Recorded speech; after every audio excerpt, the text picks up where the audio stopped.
What's going on, Will Freeman, revolutionarylifestyledesign.com, talking to you today about traveling. I hate fucking traveling so much. I want to tell you why you shouldn't travel. This is a public service announcement against traveling. Not living somewhere else. Living somewhere else is very cool. I've lived in Chiang Mai, I've lived in Pattaya, I've lived in the Philippines, traveled all around Asia. I'm in Europe right now. I'm not going to tell you where I am because it's so cool. I don't want everyone flooding it. I love it over here. And I love living somewhere else. I'm from Canada. Okay. Mexico's on my list. A lot of places are on my list. But it's actually getting there and living there, which is the fun part. Okay. We're talking at least 3 months at a time. And maybe it's like base number 1 is 6 months. Base 2 is 3 months. Base 3 is the other 3 months. Something I've been talking about with my friend Andrew Henderson from Nomad Capitalist. You should check his site out. He travels a lot more than I do, but he has been traveling less in the past few years as we've both come to a few of the same realizations. Meaning, dealing with hotels, okay? You're dealing with people for your basic human needs who don't really give a shit about you. Late check-in, early checkout. The staff is rude. The food quality is not good. You don't know where you are. You're lost in the city.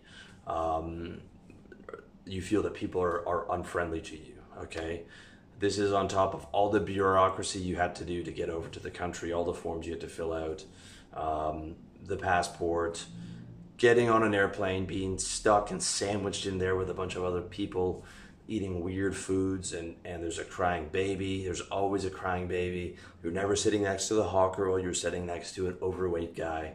The cost of the flight, the amount of time it takes away from your business. I mean, it's a day or two of planning if you really want to do things properly. You can get out of the hotel thing if you're staying in the Airbnb, but I'll tell you, if you're staying in an Airbnb that's not a super host, they're terrible. Okay, if the person is not a super host, they're terrible. If you're staying in a super host, you got a good chance of getting someone who's going to be good, but you're still kind of rolling the dice. The place might not look like what you think it's going to look like, or the place is nice, but there's construction next door, or the guy next door is chain smoking, or there's a ton of street noise, or you're living in the nicest serviced apartment / condo in Chiang Mai like I was, which is perfectly peaceful for 5 days a week, and then it is just flooded by tourists from a certain region who travel 18 people at a time. They're all part of one family. They all stay on the same floor with their doors open and yell back and forth, slam doors, yell in between the hallways. I've seen the 2 or 3 doors broken by this group of people, and we were following the community guidelines on YouTube to the max. So we're just talking about that in generalities, okay? If you've been to Asia, you know what the fuck I'm talking about. And a lot of people just don't give a shit. They're not polite. They cut in front of you in the airport. You're in foreign countries. You're hot. You're tired. The GPS isn't working. You're trying to set up the phone at the new airport, to get to the Airbnb, to hit the check-in time or the hotel or whatever. You got all your bags with you. One of your bags is lost. You're on a different time zone now, so you got to reschedule all your calls. If you're like me and you've got a coaching business, I have to travel. If I'm traveling, I have to travel around my coaching calls. I'll take a break in between my coaching calls to go travel. Sometimes I'm calling a guy on the way to the airport because my schedule is so packed.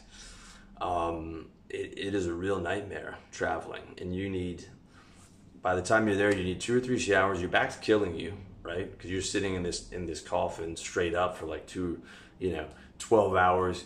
You're trying to sleep, your neck's all fucked up, like you're trying to like lean back a little bit, but you can't. You're pushing the seat back. The kid behind you is kicking the seat while you're trying to sleep, and then someone's got their light on. They've turned the lights down, and the guy next to you's got his light on, and he's trying to read a book or watch a movie while you're trying to sleep. So it's like a combination of all the things I don't like. It's moving plus bureaucracy plus crowds, plus like random strangers just fucking jammed up against you, plus being hot, plus like uncomfortable seating that fucks your back up, plus not being able to shower because I want to shower like maybe 2 or 3 times a day. So I'm staying like fresh to death and all that good stuff. So traveling just fucking sucks. Take it from me. Not to mention if you're trying to travel with some medications or, you know, you've got supplements like I do. I mean, I should be an affiliate for iHerb, the amount I shop on there, but you're getting to a foreign country and then you got to figure out, okay, how does iHerb work over here? Is there a customs limit? Where do I get set up? You know, do I just import this to my place? You know, in Thailand, it's like, $50, anything more than $50 on an order, they're not letting that in. So you got to figure out how to order your supplements. You got to figure out how to order stuff from Amazon. You got to check the regulations of a country to see if you can bring the medication in, and if so, how much you can bring in. It's a real pain. All right. So what you want to do instead is you don't want to travel. You want to be somewhere else. Okay. You eat the pain of traveling, but then you get there and you live there for a little bit. You don't want to go somewhere and stay there for less than 2 or 3 months. And you're going there with the idea of like, this is going to be base 2 or base 3. For example, you can live in Europe for like 8 months of the year and then go to the Philippines for 4 months. In Southeast Asia, November, December, January, February is fantastic. The weather's perfect. Anything more than that, it's too hot. Or you're getting the rainy season in Chiang Mai, or the pollution season, which is where they burn the fields and it's super hot.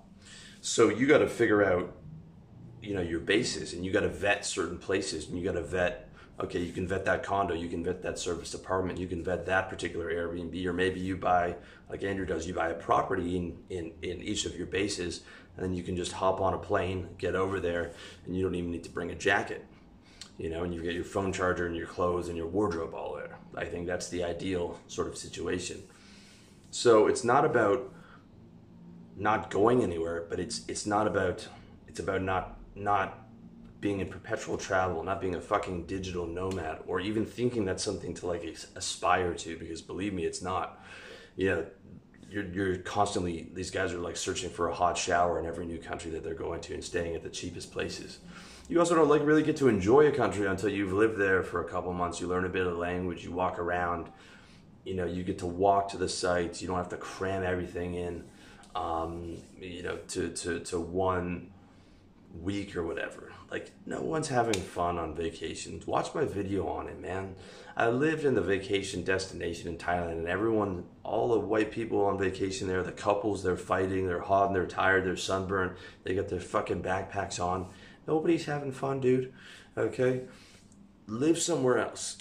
And then if you're gonna, you know, go somewhere for at least a month or 2. And try and go there with like the idea of like, can this be my, you know, can this be a base for me? I'm testing out like base 1, 2, 3, and then maybe a playground in there. So there's still like productive value of the trip. And while you're on the trip, you're sort of like looking around at different places and saying, you know, can I stay there next time? Can I stay there? Oh, this is actually the better neighborhood.